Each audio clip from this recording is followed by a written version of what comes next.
Gregory Rodriguez versus Cannonier is happening this weekend in the Las Vegas Apex on a UFC Fight Night card. This will be about the 4th card of the year or something like this, maybe the 5th.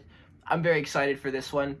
Pretty underwhelming stack of fights that we have ahead of us, but what am I going to do? Not watch fights? Like, you better believe I'm going to be watching these, even though they're not very good.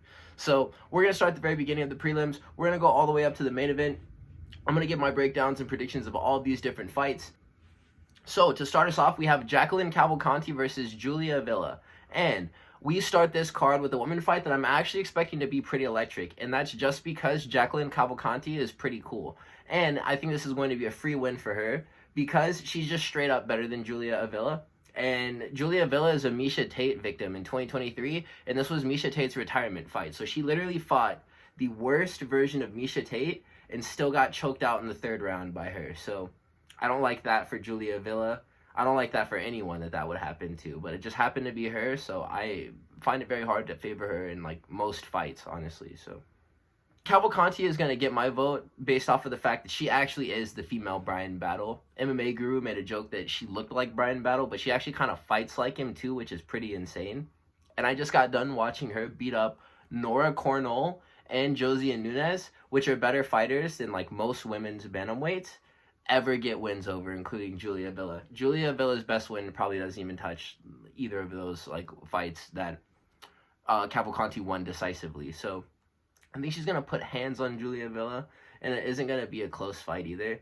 I think this is gonna be very nice though, because women fights to get the card started, they are either like they're 50-50 of being like a wild electric stoppage where it's like, okay, great, like we're in this, dude, and we're watching UFC right now.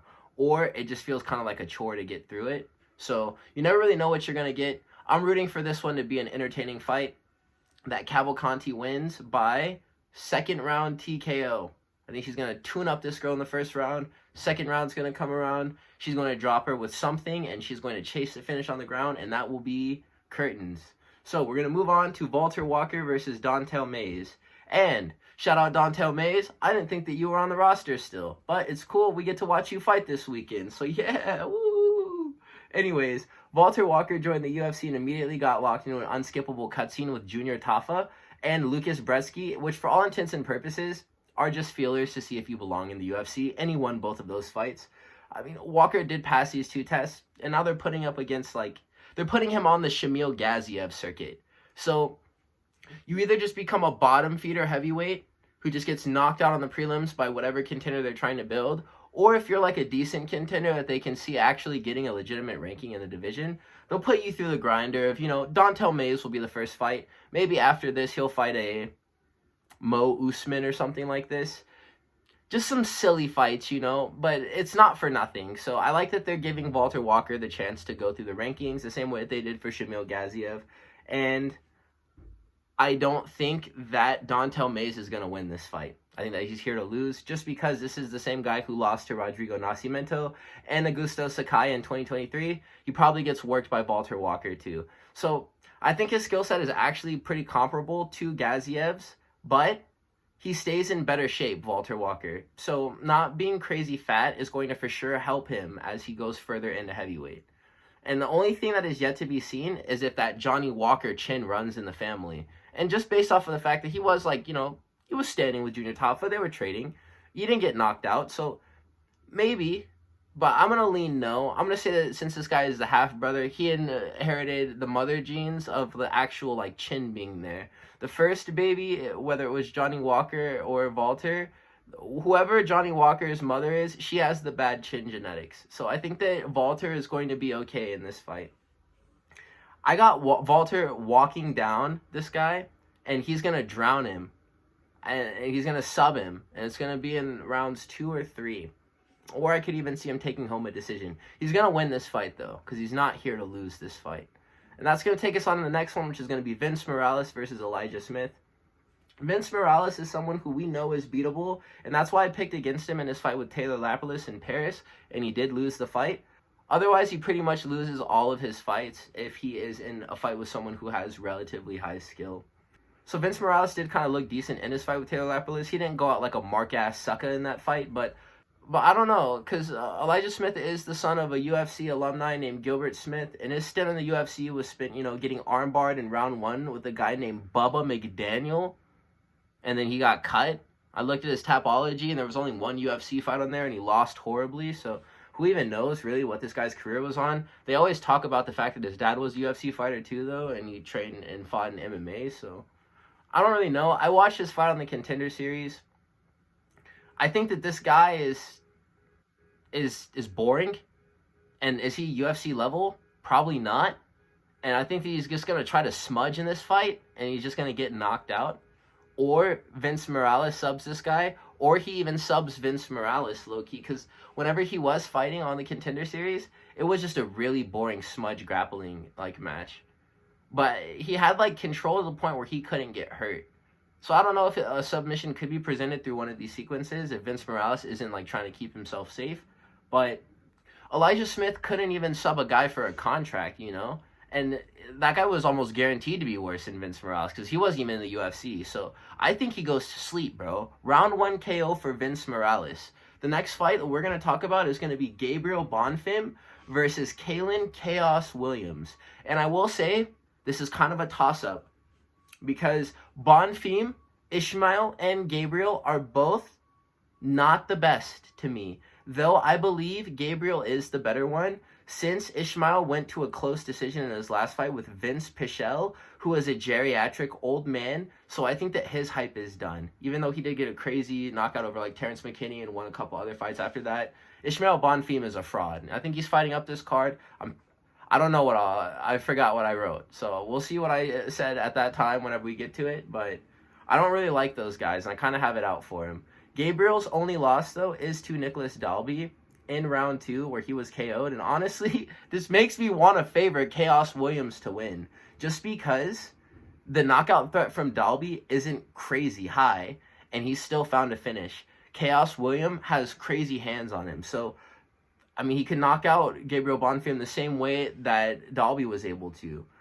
But my official prediction is going to be, this is either going to be a crotch-sniffing masterclass from Gabriel Bonfim, or he's going to give us a 10 out of 10 perfect tutorial on how to properly French kiss the fighting canvas. And I'm thinking that Chaos Williams does spark this guy in one round, though, because that's just what the most fun outcome would be. So, speaking it into existence, the Gabriel Bonfim downfall is incoming on this card. Chaos Williams is going to give us a really big knockout. And that's going to be my pick, you guys. Round 1. Rafael Estevam versus Jesus Aguilar is going to be the next fight. So, Rafael Estevam is an interesting fighter because he's been sidelined by injury for all of 2024 and is coming back now. But his last win was against Charles Johnson, which was also Charles Johnson's last loss, because he went on a crazy run in 2024 the whole time this guy was out of the promotion and not fighting.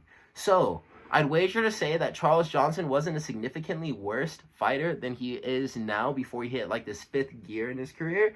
And this is still a very big achievement for Estevam, having beaten him before. So he's also undefeated, and he's meeting up to scrap with Jesus Aguilar, who has 2 losses in his career. And his last one was 4 fights ago against Tatsuro Taira, who armbarred him in round 1 because he is special. So, since then, it's just been round 1 stoppages and split decisions with, Mateus Mendonça, who is a solid flyweight contender with vitiligo. He looks cool. This is a really, hard one for me to decide on.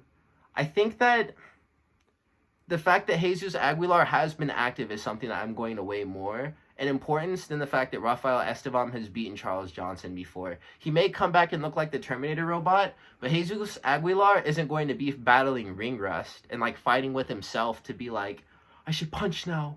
Remember how you used to do it? Do it like how you used to do it. No, it's not going to be like that for him. He's going to be very decisive and quick twitch and thinking very fast on his toes because he's been fighting, and he is not going to have to relearn anything and be oh yeah, I remember how to circle and how I'm supposed to move and defend takedowns and parry and certain. It's going to be too much thinking this guy's going to be doing. I think that he's going to lose this fight. Rafael Estevam is going to be the loser. Jesus Aguilar may honestly sit this guy, to be honest. So let's pick a round 2 KO, maybe even a round 1 KO. I feel like this is going to be a fight that ends in knockout. Just something about it. I don't know. I just smell a knockout coming off of this one. So I'm going to pick Jesus Aguilar to get this one done on low confidence. We're going to talk about the next fight, which is going to be Jared Gordon versus Mashrabjon Ruziboev. So this is the brother of Nursultan Ruziboev, who had already been ousted as a record patter as soon as he got to the UFC. People went through his Tapology and were like, hey, buddy, why are these opponents like 10 and 19? And if you go through Mashrabjon's record, it's an even more heinous offense after heinous offense all throughout that Tapology. His last opponent's records go 8-9-1, 20-11, 12-17-1, and 16-14. Those are his last 4 fights. Those are who he's fighting. And he's like taking these guys to decisions sometimes too. It's like, it's weird. It's very weird. He's fighting the bottom of the barrel as far as like the regional prospects go, and he's still only 24-1, which is weird. Not 24-1, 24-1. So Jared Gordon didn't really represent himself that well in his last fight against Nasrat Hakparast, but I think that he'll do better against someone who's just worse than Nasrat is, honestly, because Nasrat, he's not trash. We have seen him lose fights though. I think that we watched him get beat up by Dan Hooker. But, I mean, Dan Hooker's having, like, a little bit of a career resurgence right now. So, who's going to be critical of him for that? I think that my money is on Ruziboev not being at a UFC level. And just how much below the level he will perform at is honestly the mystery to me. I think that Jared Gordon is generally a pretty chinny fighter. But I think that he'll win this fight via decision because Mashrabjon is just not a for-real guy, to be honest. So, the next fight that we'll talk about now is going to be Angela Hill versus Ketlen Souza. And Angela Hill probably wins this fight off of experience, but she needs to be watched right about now because she is at the age where a rapid decline could come at any minute. She's like 40-something, dude. Like, she's actually like a dinosaur. Jared Cannonier is getting up there too, man. Like, there's a lot of geezers on this card. There's 2. This is one of them. Angela Hill, she's really old. And she looked decent in her last fight against 11-4 Vomit. I don't even remember the girl's name. But now she has to fight a Brazilian who fight with Marnik Mann and Jasmine Uregi. I actually do remember. And Hill did not get subbed by Dern, but lost a decision. And I think that this means that Souza probably cannot sub her. So they will strike, and Angela Hill will win or lose a very close decision. So this is going to be a boring fight, and I will be eating during it, but I will pick Angela Hill to win just based off of namesake and the fact that I know who she is and she has been around for a while, and Ketlen Souza is boring. So, we're going to move on to the next fight, which is going to be Conor Matthews versus Jose Delgado. Dennis Bazookia pieced up Conor Matthews in his last fight. He beat the crap out of him. And Conor Matthews, otherwise, is a decision merchant who just serves a role on the prelims, winning decisions or losing decisions. That's usually how things go for him. The other guy, Jose Delgado, though, is a finisher, and his last fights are basically just him disintegrating people and choking them as well. I didn't really understand why this fight was on the main card. I thought it should have been on the prelims, honestly. I was looking through Conor Matthews' record, and I was like, okay, why is this guy fighting on the main card? And I looked at Jose Delgado's record, and I was like, oh, that's why. It's so that Jose Delgado can beat this guy up and get the main card started by whooping this dude. And I think that that's what I'm going to pick, dude. A round 1 axe murder from Jose Delgado. This guy's a lamb, Conor Matthews. And it's not going to be competitive. This guy's going to get finished. So that's going to be my pick. We're going to move on to the next fight of the main card. It's going to be Rodolfo Viera versus Andre Petroski. I just pose a question. Is Petroski kind of a fraud for going to a decision with Dylan Budka? Probably. Did he almost get stir-fried by very basic grappling? Yeah, he did. Rodolfo Viera, is he like a 7th degree black belt? Think so. So it's kind of tricky with him though, because even though he does have like all these stripes on his belt and he's like jiu-jitsu man, like to the max degree, he really stunk it up for his first couple of fights. And he seemed to kind of remember where he was whenever he was fighting Cody Brundage some time ago. And since then he's been looking like a decent fighter. You know, I think that those first 2 losses, they came to, I think that Anthony Hernandez was one of those guys. And it might have been like Imavov or something afterwards. Like, he was actually fighting hard opponents at the very beginning, even though I do want to hate on him, just because they're not, like, as accomplished in jiu-jitsu as he is. And Anthony Hernandez, at least, was out-grappling that guy, so... I don't know. Andre Petroski is just... He's kind of a banter fighter, to be honest. I don't really, like... I don't think that he's for real. Rodolfo Viera, he locked in during this Cody Brundage fight, and his grappling has been looking pretty decent. He's been looking like a solid fighter, and his grappling is actually really impressive, so... I feel like he just smothers Petroski, who has a hard time defending strong grappling offense, and always has a good chance of knocking himself out by headbutting a dude's hip. If you remember, you remember, man. So I'm calling a sound decision around 2 or 3 submission for Viera here. And that's going to take us on to the next fight, which is going to be Ismael Bonfim versus Nazim Sadykhov. And Mini Bonfim is now fighting. We just hated on his older brother. We're going to talk about him now. He is fighting against a guy who I am confident will finish him because he is skilled enough to cut off Ismael's ability to panic wrestle whenever he's hurt. So he just spent that entire fight with Vince Pichel, 3 5-minute rounds, just panic wrestling. They would box for a little bit, it would get kind of spicy, panic wrestle. That's literally his main, like, defense whenever he's, like, shelled or taking some strikes, or even whenever it's a competitive striking match, he just panic wrestles for no reason. He does this really weird thing, man. The shots, they just come at times where it's like, Are you actually just trying to make this fight worse? Are you for real just trying to piss me off right now? I don't like this guy, man. Sadykhov is honestly a vicious striker, though. And he puts a stop to things, man. He got my boy Terrence McKinney. He took Vyacheslav Borshev to a draw, though, which is kind of like, I don't know. And he, like, beat a guy named Evan Elder via round 3 Duke de Stupage. So... the draw with Borshev is kind of scary, but I don't really rate Bonfim's striker at any higher of a level than Vyacheslav Borshev's, to be honest. And what we see is him often using this wrestling that I mentioned earlier to just bail himself out of bad spots that he gets himself to on the feet. And this creates openings for him to retry his striking entries. And, like, sometimes he can, land the knee on Terrence McKinney or whatever. But I just really hope that Sadykhov can shut this down, because I don't really like either of these Bonfim fellas. And I think that each of them are super boring. And if Bonfim does win, it will just be by a boring smudge grapple fest. So I think that we are kind of doomed to a decision no matter what happens. But I want it to be Sadykhov who wins the fight. And that's who I will pick. And we are going to talk about now Edmen Shabazyan versus Dylan Budka. Okay, so they're finally done picking on Edmen Shabazyan. I'm very happy about this. They knew grappling was like a weak point of his throughout, like, basically his whole career. And every single 6 months that he would sign a fight, they would give him an opportunity to prove how much he's learned in 6 months by having him fight an even better grappler than before, dude. He was fighting literally, like, at a time whenever it was public record that this man could not wrestle or do jiu-jitsu, and, like, you could tire him out on the feet and take him down and choke him. He was taking fights with Hermanson, Anthony Hernandez, GM3, and Nasruddin Imavov. What are you doing, mate? What are you doing? You only get one career, mate. Your record is permanent. Why are you taking these fights for, bruh? And, like, I was literally just... he was trolling himself, dude. Why are you fighting these people and you know you can't grapple worth nothing, dude? It used to make me laugh so hard. And you just walk out, and he would play the music, and he'd look all serious, and he'd box, and he'd win round 1, and he'd come out and get choked in round 2. Like, you know what you're doing. The organization knew what they were doing that whole time, dude.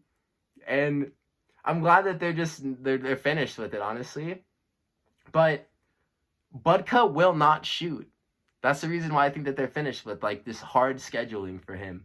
And this will make sure that the fight is entirely in the stand-up. And that means that Edmen will probably win. Especially since he smoked the last fight that they gave him by the name of AJ Dobson in the first round, bro. Because he was just a stand-up fighter, too. I think this is a Shabazyan round 1 KO. So let's lock in for that, man. Because I'm excited every single time that he gets to fight and win. So that'll take us on to the co-main event of the main card. That was the featured fight. We're going to talk now about Cavalcanti versus Yousseff Zalal.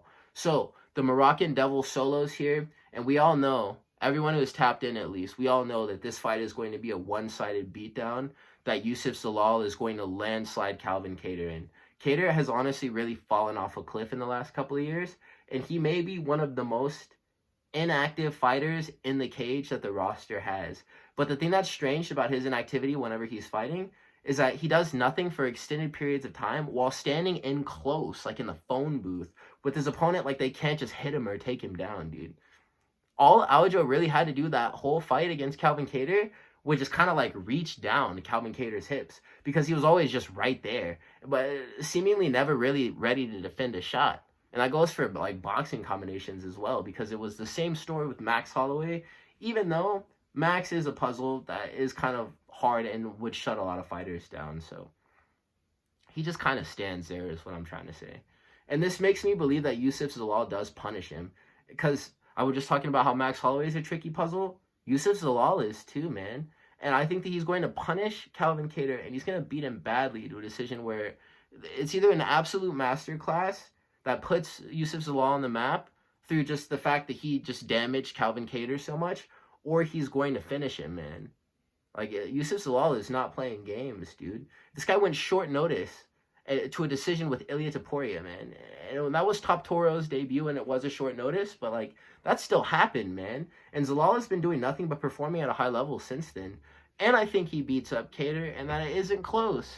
So we're going to go with either a clean sweep decision or a round 1 submission for Yousseff Zalal. And he would drop him before he chokes him. So let me see that. That's going to take us on to the main event, which is going to be Cannonier versus Gregory Rodriguez. Okay, so this is going to be a fun one because it's like the UFC is sacrificing Cannonier. He's like 2 more gnarly losses away from going super low profile, or like signing on with like the, what is it, like the Global Fighting League or whatever, where all those fighters are going. You may even get cut, bro. After Jairzinho Rosenstruck, if he doesn't put on a good account for himself, they may even just let him go. That Jairzinho cut literally just proved to me that they don't care about anything, dude. It's like, it's getting really nasty out here for these fighters, dude. Especially Cannonier, man. Because those last 2 fights against Imavov and Caio Borralho, he got tarnished, bro. And he's over 40. Like, as we are talking right now, he's over 40. And he's been getting brutalized lately. And none of his fights suck, though. And that's the reason why I'm excited for this one, because they all have decisive endings. It's a duel. And Cannonier is a guy in general who, like, will smoke you if you're not elite. And you can smoke him if you are elite, though, is the thing. So there's that little margin there. It's like, if you're not, like, at a certain level, he will beat you. Maybe a decision, maybe you get finished. Probably a decision. But if you are above that threshold, you can exchange with Cannonier and knock him out and give us a cool fight. And, dude, and it's weird because Gregory Rodriguez, RoboCop, Obama, he brawls way too much to be elite. For Cannonier, this is a test, Gregory Rodriguez, to see if he can deal with the power and aggression coming back at him. Because Gregory does fight like a golem. And in the octagon, he has about the same fight IQ as one. Like an iron golem, dude, from Minecraft. Like, bro is a thrasher. And he has a chance of getting a good ranking off Cannonier, who we have already established may be on the decline. So this fight just has to produce a knockout on either side, and I'll be satisfied. Reyes got Cannonier at 205. But Bruno Ferreira has more recently knocked out RoboCop, and that's a visual I still haven't scrubbed from my memory, bro. Him laying down like he was one of Andy's toys, bro. Like, I'll never forget that happening to Gregory Rodriguez, and the fact that Bruno Ferreira did that to him. So, ultimately, this is not an old man's game. What is the GSP quote? The fighter of today will always beat the fighter of tomorrow, no matter how good the fighter of tomorrow is. Of yesterday. Whatever. I missed up the quote. Anyways, it's not an old man's game. Gregory Rodriguez is 32 years old. That's 8 years worth of reach on Cannonier, man. And he has the advantage of time not wearing him down through whatever the heck that 8 years would have included. And will likely beat the crap out of Cannonier, bro, or Unk. So my prediction is a slugfest, action-packed first round, and then a finish that will take place in rounds 3, 4, 5, 4. Gregory Rodriguez, he will knock out Cannonier. That will be the nail in the coffin. Good night, mommy and daddy. Those are going to be my predictions, you guys. Thank you so much for making it to this point in the video. We've been getting some good fights lately, man. Adesanya last week. honestly, like, I don't really care about any other fight that happened on that card except for the main event. Strickland, bro, get him out of here, man. Get him out of here. I feel the same way about Strickland now that I feel about Adesanya, to be honest, bro. Get him out of here. I don't want to see them ever touch the belt again, bro. Dricus is my champion. I am very proud to be a fan of the UFC while Dricus du Plessis holds the 185 strap. I'm excited for his next fight. Give him Hamzat. Give him Alex Pereira, dude. I want to see him do it all. I want to see him do it all. So thank you guys. Like, comment, and subscribe. I have more content coming for you fellas soon. Have a good one. Peace out.